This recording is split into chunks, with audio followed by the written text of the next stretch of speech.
Shalom saudara, salam damai sejahtera dalam Kristus Yesus. Saudara, Natal adalah bukti bahwa Allah mengasihi kita. Natal adalah kelahiran Yesus, sebuah pernyataan kasih Allah yang besar kepada kita. Kenapa? Karena dosa yang mengakibatkan kita mengalami kematian dan terpisah dari Allah, melalui Yesus kita disatukan kembali. Saudaraku, Alkitab berkata di dalam Roma pasal yang kelima ayat yang ke-9, saya akan bacakan. Lebih-lebih karena kita sekarang telah dibenarkan oleh darahnya, kita pasti akan diselamatkan dari murka Allah. Sebab jikalau kita ketika masih seteru atau bermusuhan, diperdamaikan dengan Allah oleh kematian anaknya, lebih-lebih kita yang sekarang telah diperdamaikan pasti akan diselamatkan oleh hidupnya. Dan bukan hanya itu saja, kita malah bermegah dalam Allah oleh Yesus Kristus Tuhan kita, sebab oleh Dia kita telah menerima pendamaian itu.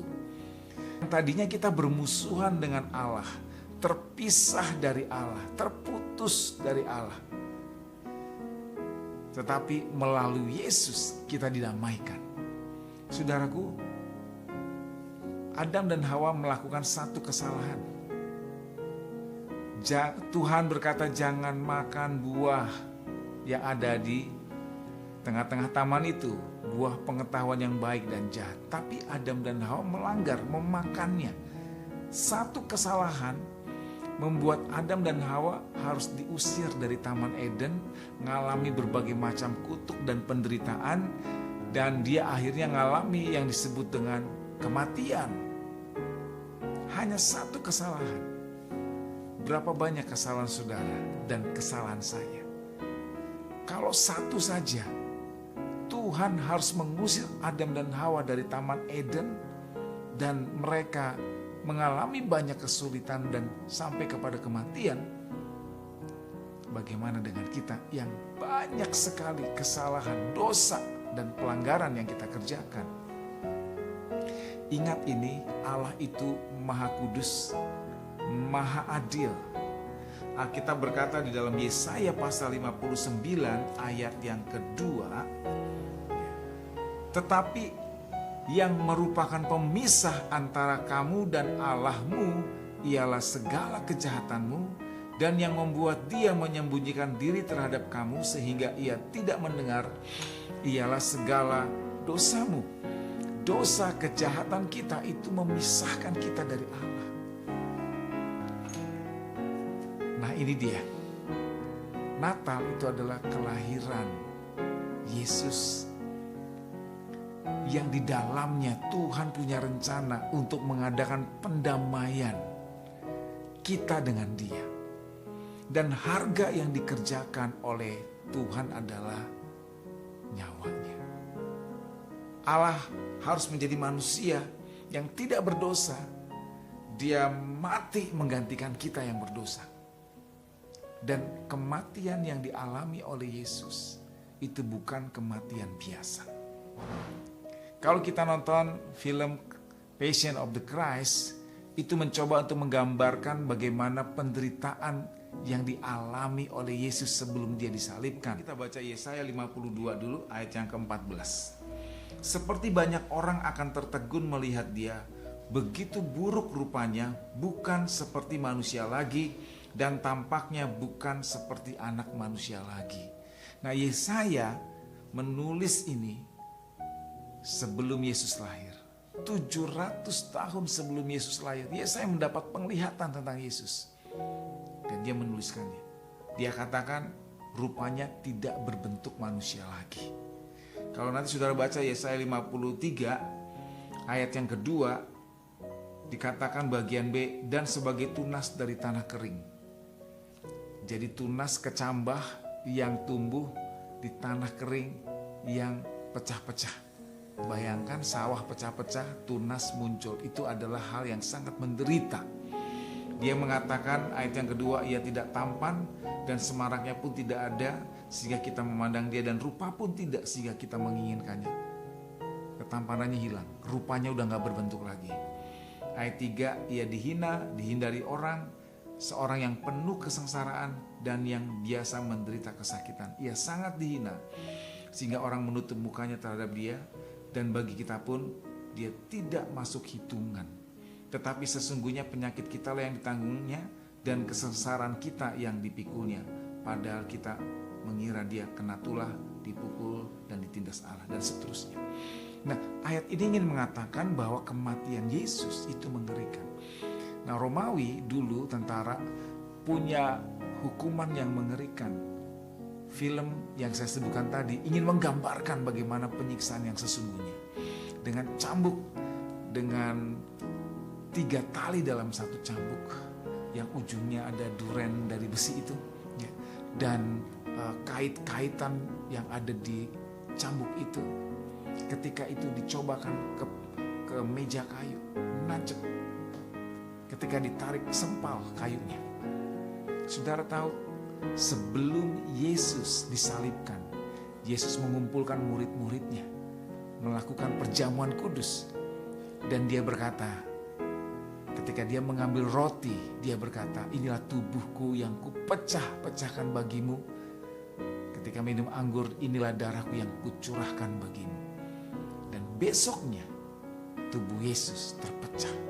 Ketika cambuk itu dicambukkan ke tubuhnya, itu nancep. Ketika ditarik itu merobek dan mencabik dagingnya. Yesus tahu akan hal itu.